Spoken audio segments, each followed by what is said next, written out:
1, 2, 3. Bonjour. Bonjour à tous. Bonjour à tous les participants à cette séance de printemps. Tout d'abord, permettez-moi de remercier Karin Enström et la délégation suédoise d'avoir invité cette assemblée. Nous aurions tant aimé se retrouver en présentiel à Stockholm et j'espère que bientôt nous allons pouvoir nous rendre à Stockholm. Néanmoins, je suis ravi que même en format virtuel, nous allons pouvoir mettre en lumière la contribution majeure de la Suède en faveur de la sécurité euro-atlantique et mettre en lumière ce partenariat important que la Suède a avec l'OTAN et l'Assemblée. Nous allons pouvoir entendre des informations concernant le leadership suédois et ses approches innovantes pour promouvoir la résilience démocratique et la résilience des sociétés, qui est un sujet central pour l'Assemblée. Nous sommes à une croisée de chemin pour notre alliance et pour l'ordre international. Dans un mois exactement, les dirigeants alliés vont se réunir pour le sommet de l'OTAN. C'est une occasion importante pour montrer que l'OTAN reste forte et unie. Pour surmonter les défis d'aujourd'hui, nous sommes une alliance transatlantique de démocratie liée par notre engagement unique pour la défense collective. Depuis 70 ans, l'Europe et l'Amérique du Nord ont cherché à sauvegarder et protéger l'ordre international sur la base de la démocratie, les droits humains et l'état de droit. Mais cet ordre se trouve sous de multiples pressions sur de différents fronts. Le plus important, c'est le retour de rapports de force entre les grandes puissances. La Russie, la Chine et d'autres modernisent leurs arsenaux militaires de manière à menacer la stabilité stratégique. Mais ce n'est pas uniquement une question de concurrence en termes de puissance militaire. Il y a aussi une concurrence en ce qui concerne les idées. Les dirigeants autoritaires à Moscou, à Pékin et d'autres, et ailleurs, cherchent à promouvoir un modèle de gouvernance alternatif, un modèle que nous rejetons. Notre alliance dispose des outils nécessaires pour faire face à cette concurrence globale en termes de puissance et d'idées, mais pour remporter cette lutte, nous devons réengager à nouveau derrière ces valeurs pour nos fondements démocratiques. Nous devons montrer que cette alliance, après 70 ans, cette alliance joue toujours un rôle essentiel pour la promotion des valeurs démocratiques. Lorsque, en novembre dernier, j'ai été élu en tant que président de l'Assemblée, j'ai fait de ces questions une priorité. Nous allons faire des pas importants pour chacune de ces priorités. Premièrement, pour la résilience démocratique, nous devons renforcer l'OTAN, notre renforcement, notre engagement notamment pour les valeurs démocratiques. C'est cela qui nous distingue des autres alliances militaires, car sans cela, nous serions tout simplement un bloc militaire. La démocratie nous unit, cela nous rend plus forts et plus sécurisés. Nos démocraties sont face à des défis croissants, des défis internes et externes, mais notre Assemblée est devenue euh, une force majeure pour promouvoir les valeurs démocratiques. Notamment, nous avons appelé à la création d'un centre pour la résilience démocratique au sein même de l'OTAN, non pas en tant que centre d'excellence externe. C'est une idée que j'avais présentée en 2019 dans un papier à l'occasion du 70e anniversaire de l'OTAN. Un tel centre au sein de l'OTAN enverrait un signal fort. Cela montrerait que l'Alliance reste engagée non seulement pour la sécurité collective, mais en faveur de ces valeurs démocratiques qui sont au cœur même de notre identité. Nous avons un nouveau groupe de travail qui se met à l'œuvre pour établir un concept pour ce centre et s'appuie sur les différentes expertises pertinentes pour trouver des soutiens. Ces idées commencent à prendre de l'ampleur, de l'élan, et j'espère que nous allons tous pouvoir promouvoir ce concept.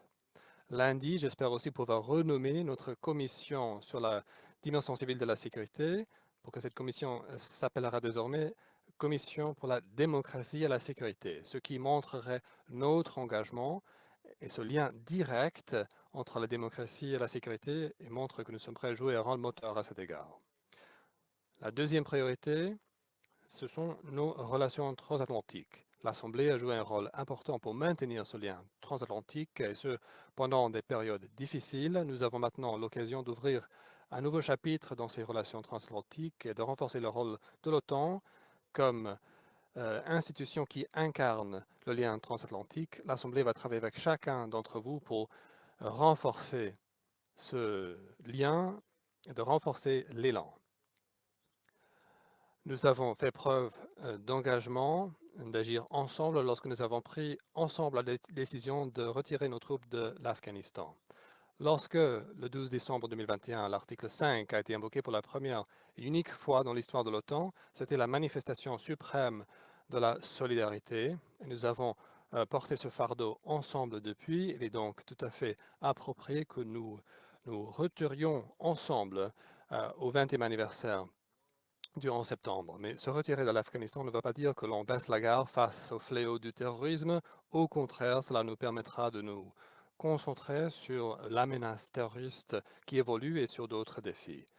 Ce 20e anniversaire du 11 septembre sera l'occasion d'honorer la mémoire de ceux qui ont fait le sacrifice ultime ce jour-là et sera également une occasion de marquer cette solidarité extraordinaire de la part de nos amis et nos alliés. Ma troisième priorité, c'est de faire en sorte que l'Assemblée soit pleinement associée à ce travail d'adaptation de l'OTAN pour la prochaine décennie.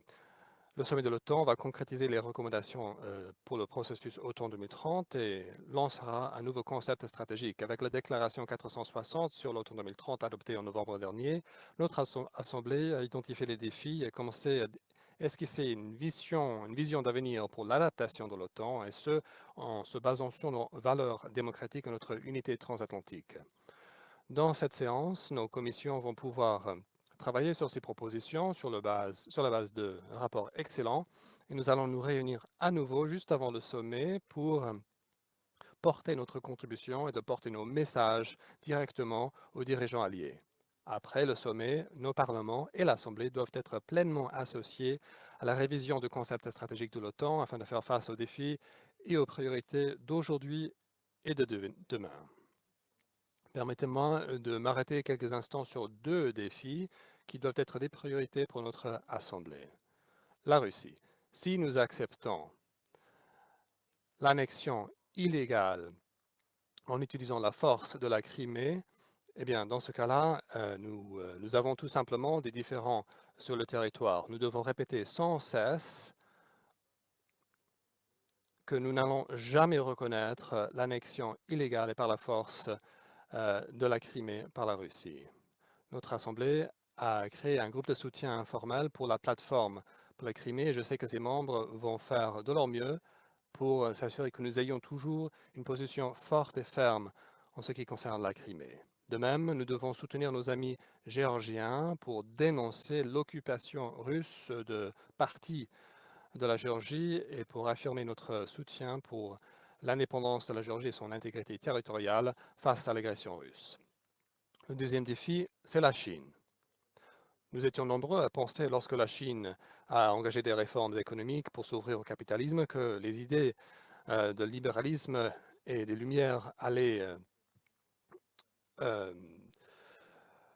prendre le devant en Chine. Mais nous avons vu que, au lieu d'avoir une ouverture, la Chine exerce un contrôle accru en utilisant l'Internet, l'intelligence artificielle, piétine les droits démocratiques à Hong Kong et opprime les minorités dans le Xinjiang. La Chine développe de nouvelles capacités qui sont source de déstabilisation, cherche à construire de normes et des institutions alternatives, fait preuve d'ingérence dans nos démocraties et utilise l'intimidation pour faire plier des pays entiers. Nous devons parler d'une seule voix pour confronter ce défi que constitue la Chine en tant qu'alliance de démocratie. Et dans mon rapport de l'année dernière, en fait, j'avais appelé à ce que nous soyons concurrentiels pour maintenir notre avantage, contrer ces défis lorsque c'est nécessaire et engager lorsque c'est possible et lorsque cela va dans le sens de nos intérêts. Nous devons aussi donner un nouvel élan au partenariat de l'OTAN avec des démocraties affinitaires. Les défis accrus que posent la Russie et la Chine face à nos démocraties et à notre sécurité soulignent l'importance d'un effort de défense. Nous devons maintenir l'effort de défense, nous devons faire respecter L'engagement collectif que nous avons pris lors du sommet du Pays de Galles, avec l'engagement en matière d'investissement de défense pour partager le fardeau de notre sécurité commune. Nous ne pouvons pas permettre à la Chine et à la Russie de nous damer le pion en termes technologiques et laisser à ces deux pays le soin de définir l'avenir. Et enfin, nous devons garder notre porte ouverte pour les pays qui souhaiteraient se rallier à notre alliance unique. Notre alliance a toujours été en faveur de la politique de la porte ouverte. C'est un témoignage de la force de notre alliance et ce que cette alliance représente. Il y a des pays qui souhaitent adhérer à notre alliance, ne souhaitent pas adhérer à ce que propose Xi Jinping ou Poutine. Et nous devons faire en sorte que, au sommet et dans le concept stratégique, la politique de la porte ouverte soit réaffirmée. Adhérer à l'OTAN est une décision souveraine prise par les 30 alliés. C'était une décision souveraine prise uniquement par le pays concerné lorsque le pays en question respecte les critères. Mais la franchise s'impose lorsque les candidats, les pays qui aspirent à l'adhésion s'écartent des chemins de la démocratie et des réformes. Il faudrait le dire. À ce égard, je salue les efforts et les progrès récents pour mettre fin à la crise politique en Géorgie et j'appelle à nos amis géorgiens de mettre en œuvre pleinement les mesures qui restent à prendre. Je sais que la Géorgie et l'Ukraine ont des fortes attentes pour le sommet. Je suis sûr que les dirigeants alliés vont reconnaître leurs progrès en faisant preuve des valeurs démocratiques partagées et en contribuant à notre sécurité commune. La Géorgie et l'Ukraine, j'en suis convaincu, vont devenir un jour pays membres de l'OTAN. Nous devons aussi consentir des efforts pour achever l'intégration euro-atlantique et européenne des Balkans occidentaux. Leur sécurité et prospérité sont intimement liées aux nôtres.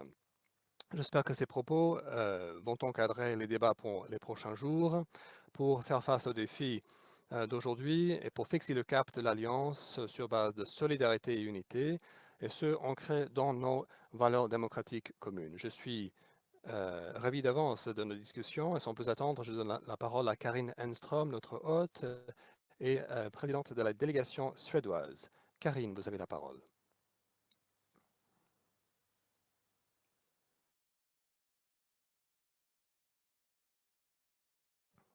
Merci, Monsieur le Président, Monsieur le Ministre, Mesdames et Messieurs les parlementaires, chers collègues, merci. Je vous souhaite la bienvenue ici de manière virtuelle au Parlement suédois. C'est malheureusement une bienvenue virtuelle car la pandémie ne permet pas encore des réunions en présentiel. Nous avons tous dû apprendre à gérer des réunions virtuelles, même si notre travail ne prend pas la même forme qu'avant. L'Assemblée a très bien géré cette situation, mais je pense que vous, comme moi, vous espérez pouvoir se réunir en présentiel bientôt. Nos sociétés ont été durement frappées par la pandémie. Nous avons beaucoup souffert, mais nous avons pris nos responsabilités. Nous nous sommes adaptés face à ces nouvelles conditions. Pour le Riksdag, notre priorité était de maintenir le processus parlementaire en toute transparence, tout en protégeant les parlementaires, les agents du Parlement et le public, ce qui a amené en fait de grands changements dans nos procédures. Le Riksdag a été un membre associé de l'Assemblée parlementaire de l'OTAN depuis 2003. La délégation suédoise a toujours cherché à être un partenaire actif et fiable et nous souhaitons l'être à l'avenir. Nous sommes ravis d'avoir cette occasion de mener ces discussions en ce qui concerne notre sécurité commune, que ce soit à l'intérieur de l'Alliance et avec des pays individuels. Cela nous permet d'approfondir notre compréhension des différentes forces et dynamiques à l'œuvre et nous permet de voir comment nous pouvons contribuer de manière constructive dans le cadre de notre statut. Nous saluons les différentes visites qui ont pu se faire en Suède et accueillir cette séance du printemps, même de manière virtuelle, nous permet de mettre en lumière nos éclairages en ce qui concerne les défis sécuritaires dans notre région et les défis auxquels nous devons faire face. Nous savons tous très bien que la situation sécuritaire se dégrade non seulement dans notre voisinage immédiat en Europe, mais sur le plan mondial. Les menaces sont de plus en plus nombreuses et de plus en plus difficiles à identifier. Nous sommes passés à des confrontations purement militaires à des guerres hybrides, les cyberattaques, la désinformation et la désinformation et des théories du complot. Face à ces défis, nous avons besoin de plus de coopération internationale. Il faut se concentrer sur ce que nous avons en commun, c'est-à-dire nos valeurs. La Suède est un petit pays. Nous construisons notre sécurité avec d'autres. Nous participons dans des efforts internationaux et nous coopérons avec l'OTAN et nous jouissons d'un statut de partenaire opportunité nouvelle. Et cette année, nous présidons l'OSCE. Ces collaborations sont pour nous d'une importance vitale et nous contribuons par tous les moyens possibles à notre sécurité commune. En Suède, le consensus, c'est qu'il est nécessaire pour nous de renforcer notre capacité de défense, que ce soit sur le plan militaire et civil.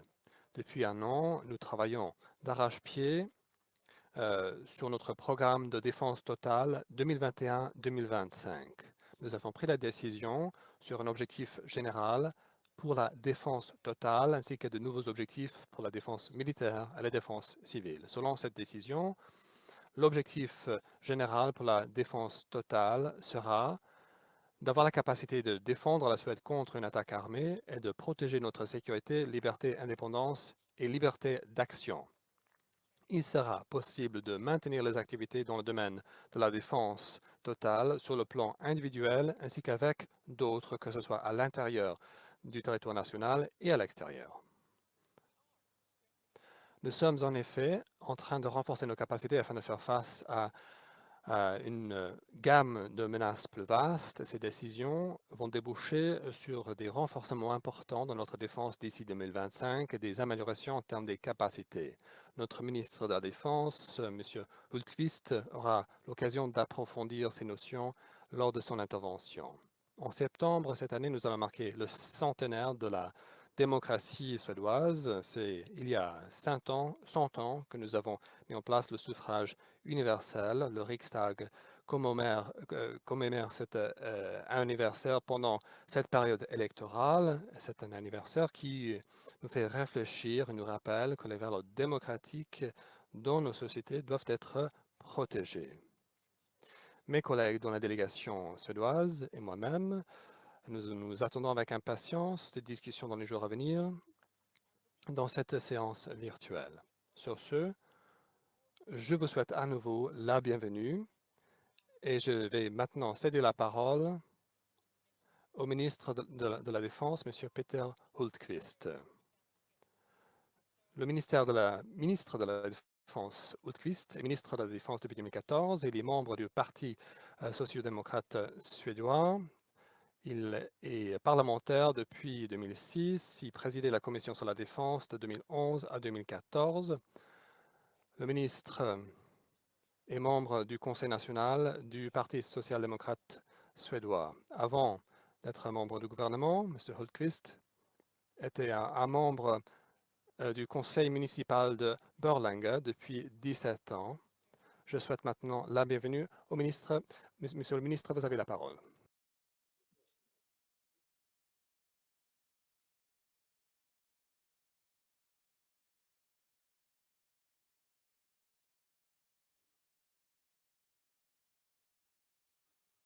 Thank you so much. Oui, merci pour ces mots d'introduction. Monsieur le Président Connolly, distingués membres de l'Assemblée parlementaire de l'OTAN, Excellences, Mesdames et Messieurs, je suis très honoré de pouvoir prendre la parole devant cette auguste Assemblée. J'attache beaucoup d'importance à ces échanges de vues que nous pouvons avoir ensemble. D'entrée de jeu, je souhaite revenir sur la dégradation de la situation sécuritaire dans la région de la mer Baltique et au-delà, à laquelle nous assistons tous. Nous voyons que la Russie cherche à mettre à mal l'ordre de la sécurité européenne et viole le droit international. Les actes de la Russie en Géorgie en 2008 et en Ukraine depuis 2014 montrent sa volonté de recourir à la puissance militaire afin d'atteindre ses objectifs. Le droit international constitue notre première ligne de défense et le maintien de l'ordre de la sécurité européenne correspond à notre intérêt vital à tous. Pourquoi? Parce que cet ordre fondé sur des règles protège les intérêts de tous les États européens. Je ne saurais trop insister là-dessus. L'intégrité territoriale et la souveraineté des États ne sont pas négociables. De temps à autre, d'aucuns laissent entendre qu'il faut négocier avec la Russie et faire droit à ces appels à la mise en place d'un nouvel ordre de la sécurité européenne. Ils font valoir que cela permettrait de favoriser la coopération et la sécurité en Europe pour mieux faire face aux défis mondiaux. Je ne suis pas de cet avis. L'annexion illégale de la Crimée par la Russie constitue une mise à l'épreuve de notre volonté collective de défendre l'ordre international fondé sur des règles. Nous devons le répéter à l'envi, le temps qu'il faudra, que nous n'allons jamais reconnaître ces actes illégaux de la Russie. L'Assemblée parlementaire de l'OTAN vient de créer un groupe de soutien informel au profit de la plateforme pour la Crimée, destinée à braquer les projecteurs du monde une fois de plus sur l'occupation illégale de la Crimée par la Russie. Je salue cette initiative. La Russie vient d'imposer des sanctions contre 8 ressortissants de pays de l'Union européenne, dont l'un est le chef de l'agence de recherche de la défense suédoise, soit l'agence qui avait confirmé qu'Alexei Navalny a été empoisonné au moyen de l'agent neurotoxique Novichok. Cet acte est inadmissible. Il est entièrement politisé et ne repose sur aucun fondement juridique. Cela montre simplement que la Russie cherche la confrontation et voudrait se désengager. Devant ces multiplications d'actes de provocation russes, dont des activités hybrides, malveillantes et des cyberattaques, il convient de continuer à exercer des pressions sur la Russie et à ne pas lever les sanctions. Nous devons imposer un lourd tribut à la Russie et montrer notre volonté d'action collective. La Russie n'est pas le seul acteur qui met à mal l'ordre international établi. La croissance économique de la Chine s'accompagne de beaucoup de possibilités de coopération. En revanche, la Chine use de sa puissance militaire et politique renforcée de manière inquiétante qui viole le droit international. Les effets des agissements de la Chine se constatent en mer de Chine méridionale ainsi qu'en Europe, notamment en Suède.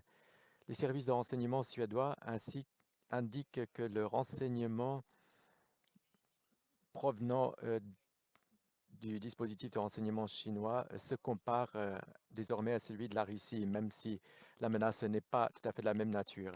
La Russie, la Chine, le terrorisme international, les menaces hybrides et cyber et les défis découlant de technologies émergentes et de rupture, ainsi que les méfaits du changement climatique. Voilà autant de défis auxquels nous devons tous faire face ensemble en tant que partenaires. Le lien transatlantique est indispensable pour la sécurité de l'Europe. Les États-Unis, le Canada et l'Europe doivent défendre ensemble l'ordre sécuritaire établi en Europe.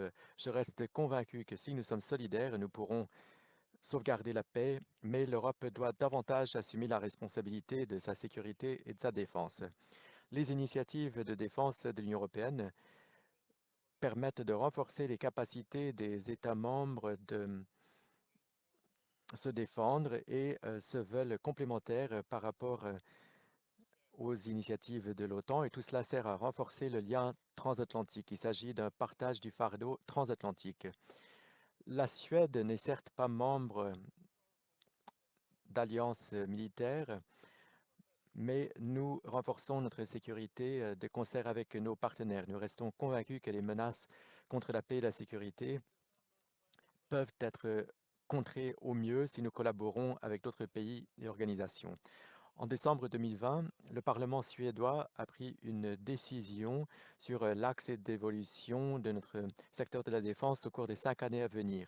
Nous allons donc confirmer notre approche duale. Nous allons renforcer notre posture de défense nationale tout en approfondissant nos liens de coopération internationale. Nos capacités de défense totale qui conjuguent nos ressources civiles et militaires seront donc renforcées. Ce projet de loi a été traduit en anglais et vous pouvez tous le consulter sur Internet. Néanmoins, j'attire votre attention sur 3 des éléments phares de ce projet de loi.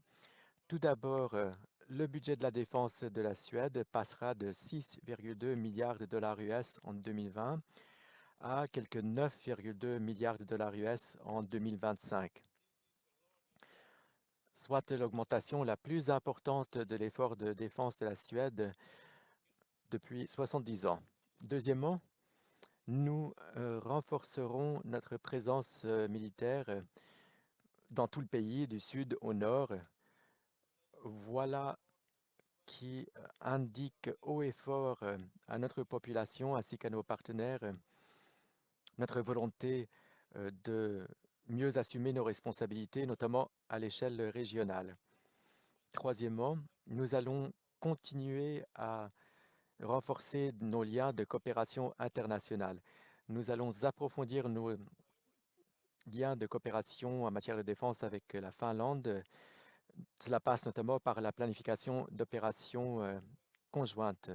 Et nous allons renforcer le format de coopération de la défense du Nord, NORDEFCO, afin de renforcer la coopération en temps de paix, de crise, de conflit. Et nous allons renforcer nos liens de coopération avec le Royaume-Uni au moyen d'une force expéditionnaire conjointe avec la France, au moyen de l'initiative d'intervention européenne, avec l'Allemagne grâce au concept de pays cadre, ainsi qu'avec la Pologne. Nous allons par ailleurs renforcer notre interopérabilité avec les États-Unis et le Canada. L'interopérabilité et des exercices conjoints se révèlent nécessaires pour assurer l'efficacité d'opérations conjointes. Nous avons donc décidé d'établir des plans d'opération conjoints avec la Finlande. Nous allons également assurer la coordination en matière de planification d'opérations avec nos proches pays partenaires, dont la Norvège, le Danemark et les États-Unis, le Royaume-Uni et bien sûr avec l'OTAN. Grâce à ces mesures de coopération pratique, notamment à l'occasion d'exercices tels que Cold Response, Northern Wind, BALTOPS, Trident Juncture, Baltic Protector et Arctic Challenge, nous nous dotons de capacités réelles. Cela nous permettra d'agir ensemble pour faire face à des défis eux aussi bien réels, et cela dans l'immédiat. Le renforcement de notre défense de concert avec nos partenaires européens et transatlantiques dans les structures régionales et multilatérales, tout cela nous permet de renforcer notre réseau de la sécurité et de relever le seuil du déclenchement de conflits dans notre région. Messieurs, dames les élus, nous sommes unis dans notre responsabilité collective d'assurer la paix et la stabilité dans nos pays et à l'étranger. Cela passe par une étroite collaboration à des missions au Sahel, en Afghanistan et en Irak. Afin d'assumer ces responsabilités, nous devons continuer à remplir nos devoirs pour ce qui est du renforcement de nos capacités militaires nationales. Notre collaboration en matière de défense doit déboucher sur des résultats tangibles. Renforcer la sécurité européenne et transatlantique, c'est un chantier de longue haleine qui nécessite du temps et de la patience parmi les politiques. Et vous, en tant que parlementaire, vous jouez un rôle indispensable. Vous poursuivez un dialogue sur les questions de sécurité, vous ratifiez des traités, vous votez les budgets de défense, vous autorisez le recours aux forces armées nationales dans le cadre d'opérations. Au cours de cette action, j'espère que vous continuerez à voir en la Suède un partenaire inestimable de confiance.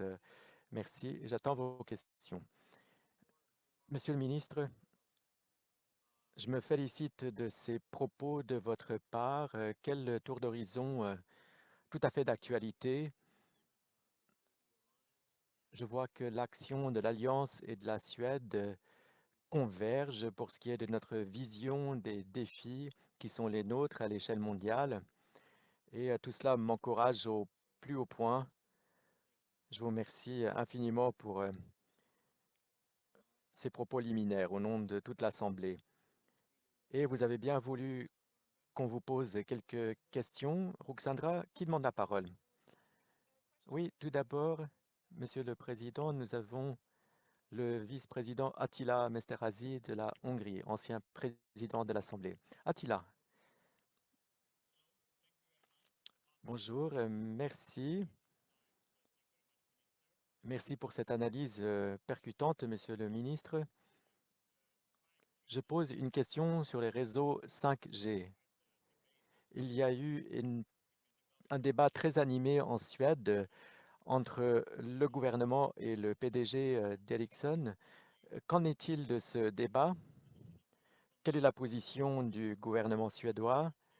Souhaitez-vous revoir votre position pour accéder à la demande formulée par cette société suédoise? Après tout, qu'en est-il? Que faut-il attendre dans ces dossiers? Merci. Merci, Monsieur le Président. Merci, Attila.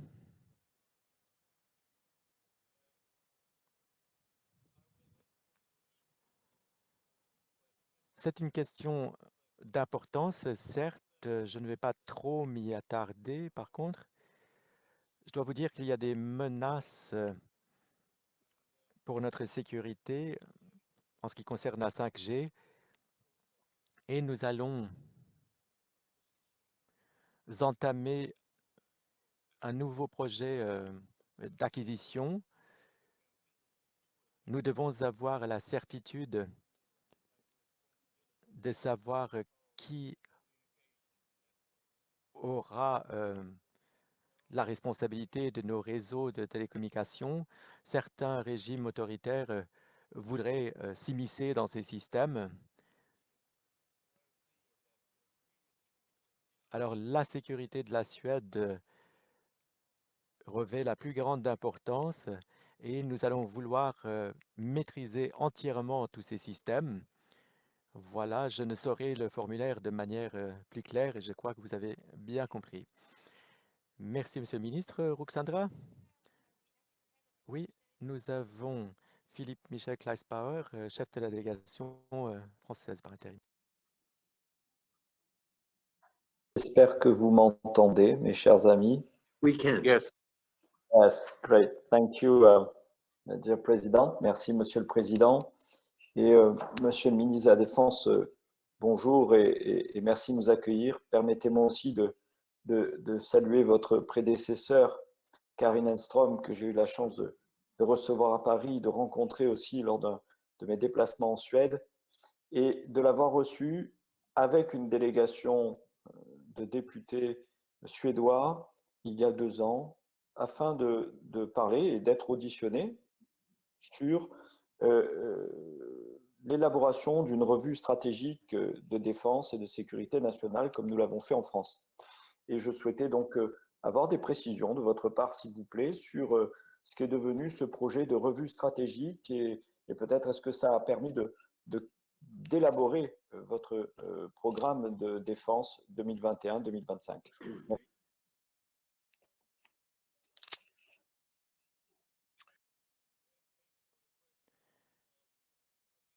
Oui, merci. Ma collègue a évoqué notamment le rapport de la Commission Défense.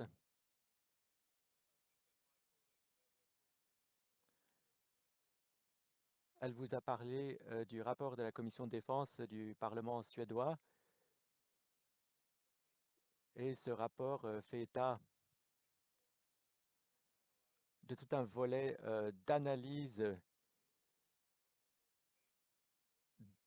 de la situation de la sécurité en Suède et dans le voisinage. Nous voyons notamment la montée en puissance des capacités militaires russes.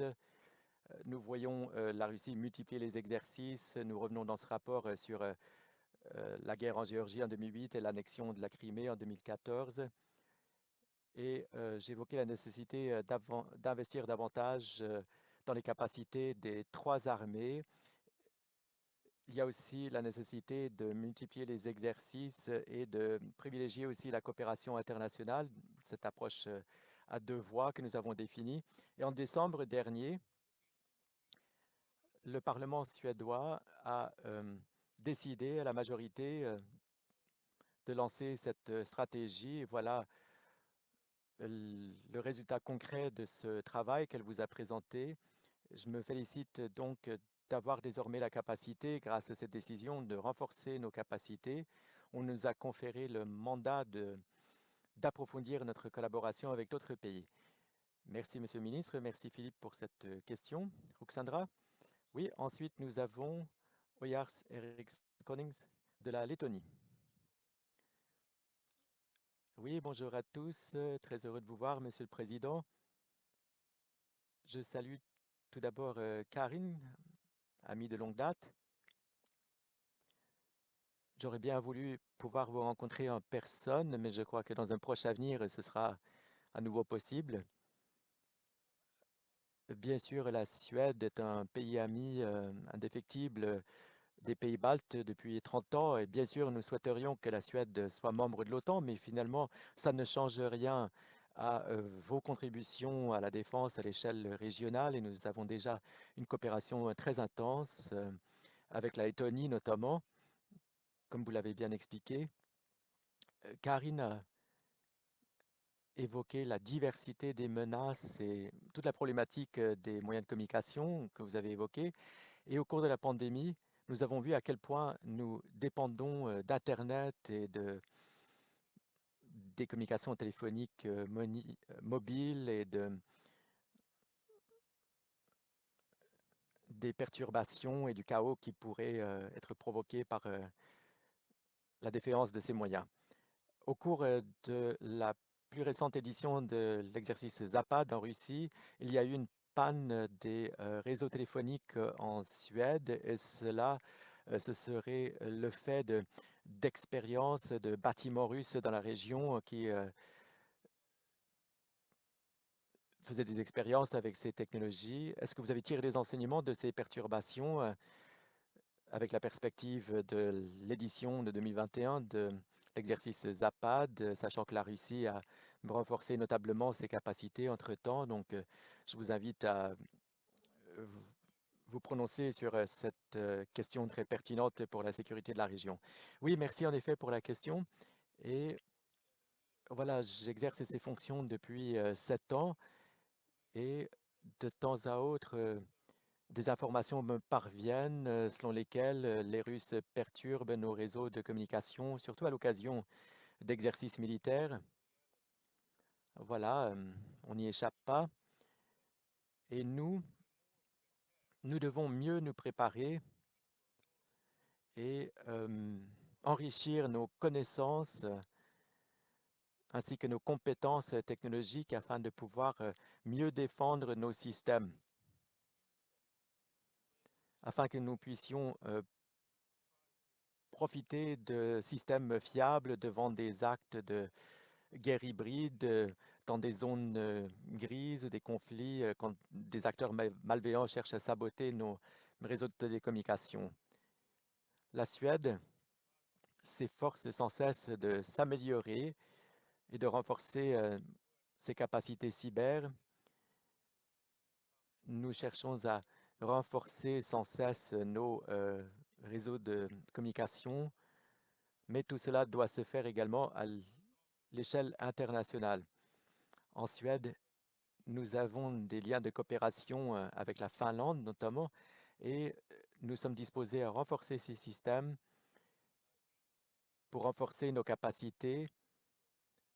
Et vous avez évoqué aussi la réalité dans une situation de crise réelle. En effet, nous devons pouvoir réagir à un tel scénario. That you will put this question up to. Et donc, il est très important de vraiment poser ces questions aux personnes. Merci, Monsieur le Ministre. Si je peux rebondir sur la question d'Oyers. Quelle est votre évaluation du niveau d'agressivité affiché par la Russie dans ces différentes catégories de menaces et comment évaluez-vous notre capacité commune à réagir? Je pense en fait que la Russie est prête à avoir recours à la puissance militaire pour atteindre ses objectifs.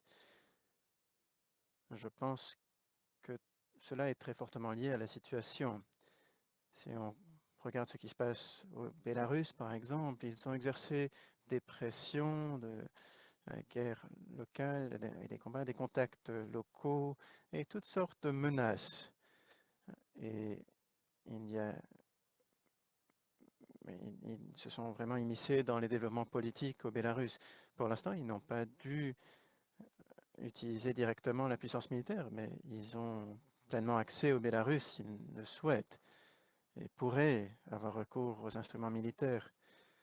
Nous avons aussi constaté des activités très proches de la frontière orientale de l'Ukraine, ainsi qu'en Crimée le mois dernier, dans le cadre du soi-disant exercice de la Fédération. Ils ont tout à fait la possibilité de renforcer leur présence militaire, de retirer des troupes, mais laisser du matériel. Et donc, ils pourraient revenir rapidement. Voilà la situation le long des frontières de l'Ukraine. La Russie pourrait renvoyer des troupes rapidement s'il le souhaite. La réalité est plus complexe par rapport à ces soi-disant exercices que précédemment, puisqu'ils ont plus de possibilités, plus de types d'actions possibles. Et la Russie a une réflexion stratégique. La Russie fait ce dont elle a besoin en fonction de situations spécifiques. Je ne pense pas qu'il y ait de limites particulières. Je pense que les Russes sont prêts à faire ce qu'ils estiment devoir faire en fonction de la situation. S'ils peuvent trouver d'autres solutions, ils le feront, sinon, tant pis. Et donc, nous devons comprendre que nous avons face à nous un régime autoritaire qui veut contrôler son voisinage et qui veut exercer ce contrôle, peu importe ce que l'on va faire de notre côté. On peut le constater en Ukraine. Ils ont désormais une emprise très forte sur le Bélarus et de manière générale dans la région. Donc il faut comprendre qu'il y a un problème que l'on va devoir gérer pendant très longtemps. Et je pense qu'il est très important que le président de l'Assemblée parlementaire de l'OTAN ait dit que l'on ne peut pas renoncer aux sanctions, il faut les maintenir. On ne pourra jamais accepter l'annexion illégale, puisque c'est là la clé. Et si on regarde ce qui s'est passé dans l'histoire, il a fallu attendre longtemps pour que la guerre froide se termine. Mais finalement, nous avons gagné. Si nous renonçons, c'est là que nous allons avoir de vrais problèmes. Merci, Monsieur le ministre, je suis tout à fait d'accord. Ruxandra. Oui, Monsieur le Président, Michael Scherba, qui est le chef adjoint de la délégation polonaise, et aussi le rapporteur sur le Bélarus, qui voudrait aussi parler toujours dans ce cadre. Très bien, merci à vous. Michael?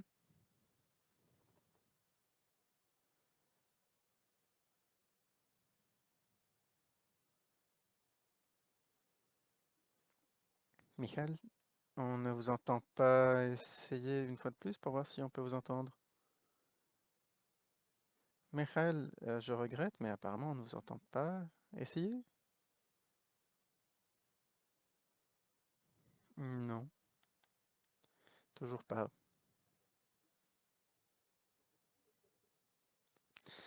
Je regrette, Michel, mais on ne vous entend pas. On vous voit et j'aimerais être là où vous êtes.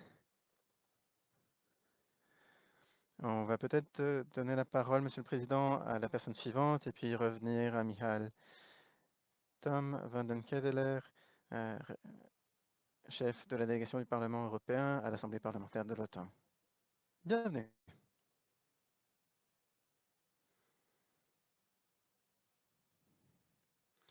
Tom, je vous donne la parole. Merci, Monsieur le Président. C'est la première fois que je participe en tant que président de la délégation du Parlement européen à l'Assemblée parlementaire et à la session de l'Assemblée parlementaire. Donc je dois dire à quel point je suis ravi d'être des vôtres, si ce n'est que par voie virtuelle. Et c'est un moment particulièrement intéressant pour l'OTAN et pour l'UE en amont du sommet de l'OTAN. Permettez-moi aussi d'exprimer nos remerciements à nos hôtes qui nous accueillent et ont organisé cette réunion à un moment difficile. J'espère avoir l'occasion de vous rencontrer en personne plus ultérieurement. Monsieur le ministre, j'aimerais d'abord vous féliciter pour avoir dit que les Européens doivent prendre leur destin en main en matière de sécurité et de défense. Je suis tout à fait d'accord avec vous. Cela devrait être une approche complémentaire à ce que l'on fait à l'OTAN. Mais cela mène aussi à ma question. Pourriez-vous parler un peu plus longuement de votre vision des initiatives européennes, notamment des solutions en matière de complexe stratégique et de ce que vous faites? Merci beaucoup. Merci pour cette question. Je pense que l'OTAN est une organisation très importante qui a comme principale responsabilité les ressources militaires en Europe. Et je pense donc qu'il est essentiel que l'OTAN soit chef de file dans cette dimension. L'Union européenne peut créer d'autres capacités. Et il y a un accord entre l'OTAN et l'Union européenne pour la coopération en matière de guerre hybride, de guerre cyber, de gestion des crises civiles et ainsi de suite. L'Union européenne, quant à elle, n'est pas une union militaire ni de défense. C'est une union qui s'occupe d'autres questions. En Suède, comme vous le savez, nous sommes parmi les non-alignés,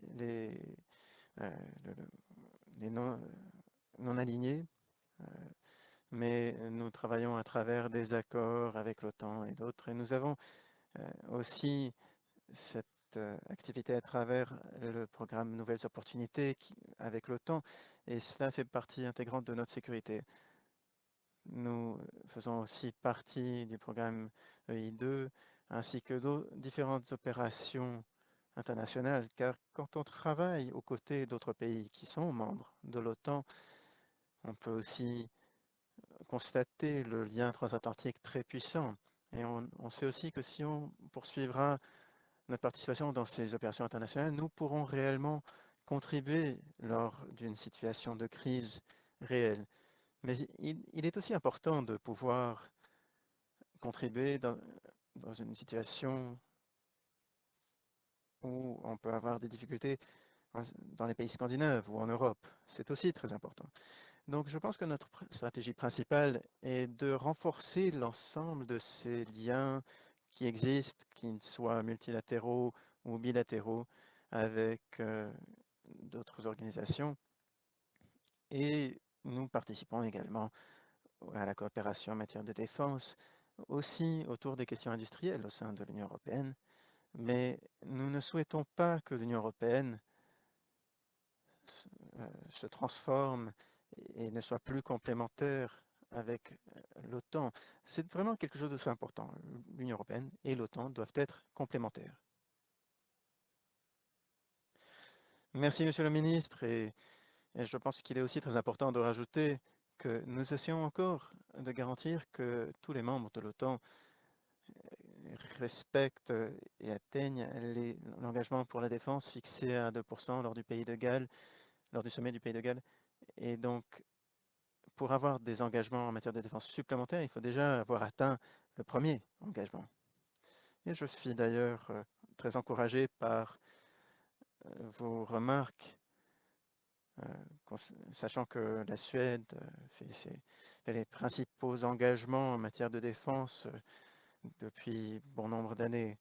Je ne sais pas si vous avez un commentaire sur l'engagement pour la défense de l'OTAN, les 2%, mais cela joue aussi un rôle par rapport à ce que l'on va faire à travers d'autres initiatives. Merci beaucoup. En fait, ce que je peux faire par rapport à cet engagement des 2%, c'est que j'estime qu'à mes yeux, et je regrette que ce ne soit que de ma perspective, mais ma perspective, enfin, et notre perspective, est que le point principal est de voir comment nous pouvons en arriver petit à petit une situation où les capacités militaires seront renforcées. Et on parle là de capacités réelles. Et nous essayons de le faire à travers des investissements dans des nouveaux systèmes de missiles, d'avions de chasse, d'autres systèmes de défense, d'autres types d'investissements, comme par exemple dans de nouveaux sous-marins. Et nous avons réactivé le service de conscription et nous en sommes désormais à 1,5%. Et j'estime qu'il n'est pas facile de dire que nous avons désormais une situation comme on la connaît en Suède, on a la situation en France, on a une autre situation en Allemagne. Il n'est pas facile de faire des comparaisons directes, parce que quand on essaye d'étudier les économies et comment elles fonctionnent, il y a toutes sortes de positions possibles. On ne peut pas vraiment dire que chaque pays est dans la même situation. Donc je pense que le débat autour des 2% n'est pas forcément juste quand on compare différents pays. Mais à nos yeux, la situation est très claire. Nous allons investir dans les capacités militaires et nous allons le faire. Et nous allons également essayer d'améliorer notre coopération avec nos partenaires, car nous avons une excellente coopération. Et j'estime que nous avons vraiment une excellente coopération avec d'autres pays et cela nous permet de montrer que nous sommes engagés dans un renforcement de nos investissements. Je pense que cela fait 70 ans que nous n'avons pas fait un tel engagement, un tel renforcement, depuis 1951, je pense. Merci, Monsieur le Ministre. Je sais que nous arrivons à la dernière partie de notre programme. Roxandra, je pense qu'il reste encore le temps pour une question, si le ministre est d'accord. Oui. Alors, Roxandra, est-ce qu'il y a encore une question d'un membre? Oui, en effet. Georges Kelachvili de la Géorgie a demandé la parole. Georges.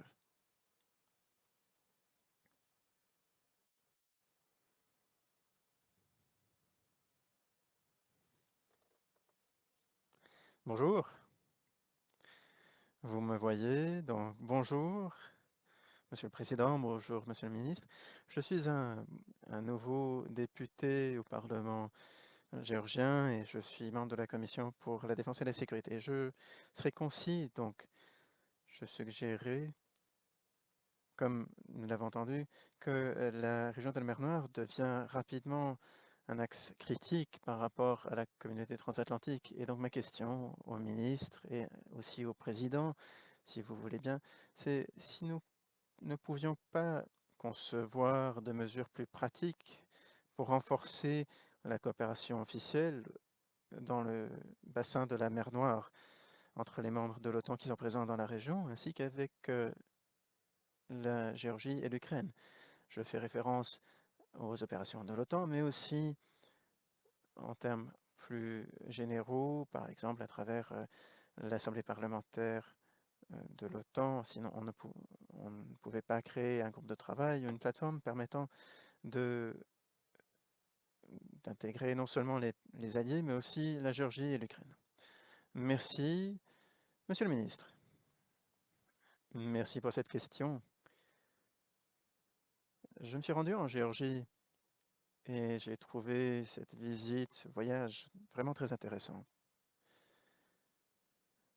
Cette soi-disant frontière entre les régions occupées d'Ossétie du Sud et d'Abkhazie, je me suis tenu là le long de la frontière, très près du poste de frontière russe, et j'ai pris des photos de différentes choses. J'étais à 45 km de Tbilissi. Et j'ai aussi vu les troupes géorgiennes là-bas. Et j'ai trouvé l'expérience très intéressante et qui m'a été très utile lors de nombreuses réunions qui ont suivi. Je suis aussi de l'avis que la Géorgie est un partenaire très intéressant pour la Suède. Nous avons un partenariat et je pense qu'il faudrait poursuivre notre activité dans ce sens. L'Ukraine est également un pays très important. L'Ukraine, bien entendu, est comme la Géorgie, dans une situation où ils font face à des agressions russes directes.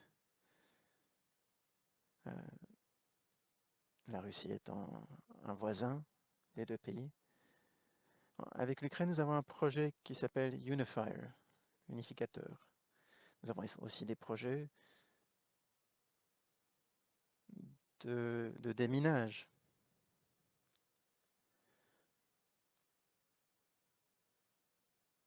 Et également une coopération pour la réforme du secteur de la sécurité. Donc, nous avons plusieurs projets de coopération.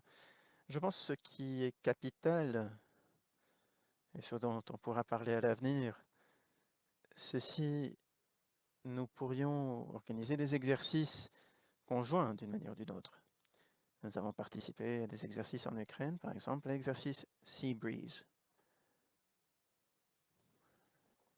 Et c'est quelque chose qui pourrait être évoqué à l'avenir dans le cadre des activités de coopération. Je ne peux m'engager pour l'instant en ce qui concerne la position de la Suède, mais je suis de près la situation en Géorgie et j'estime qu'il est réellement important de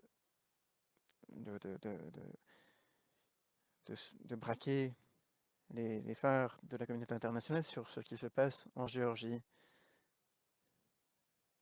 Parce que nous avons trop tendance à laisser la question de côté, puisque cela fait déjà un certain nombre d'années, depuis 2008, que c'est le cas. Mais il ne faut pas. Merci, Monsieur le Ministre. J'aimerais simplement rajouter que puisque Georges m'a aussi orienté la question, comme je l'ai dit dans mes remarques liminaires, nous voulons aller vers une intégration de l'Ukraine et de la Géorgie, ce qui implique de trouver des opportunités pour renforcer les liens institutionnels entre l'Alliance et entre l'Ukraine et la Géorgie, sachant que la Géorgie a déjà contribué de manière militaire aux opérations de l'OTAN, ainsi qu'aux exercices. Et donc, je serai tout à fait pour encourager plus d'opportunités dans ce sens, et je pense que nous avançons dans le bon sens. Donc, je suis tout à fait prête à travailler avec vous pour envisager d'autres pistes. Sur ce, je pense que nous terminons la séance du matin. Ruxandra, il y a eu un oubli majeur.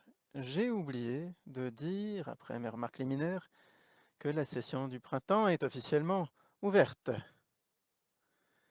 Mais c'est bien entendu le cas. Et donc voilà, c'est désormais dit. Ruxandra, est-ce que vous voulez simplement nous dire ce qui va suivre? Oui, Monsieur le Président. Donc, nous allons effectivement terminer la séance d'ouverture, la cérémonie d'ouverture. J'aimerais aussi rappeler à nos membres que la commission politique démarrera dans à peu près une demi-heure. Il y a un autre lien sur lequel il faut cliquer que vous aurez reçu pour rejoindre cette autre réunion. Très bien. Et d'ailleurs, Monsieur le ministre, surtout, merci pour le temps que vous nous avez consacré et d'avoir partagé vos remarques très intéressantes, très encourageantes avec nous.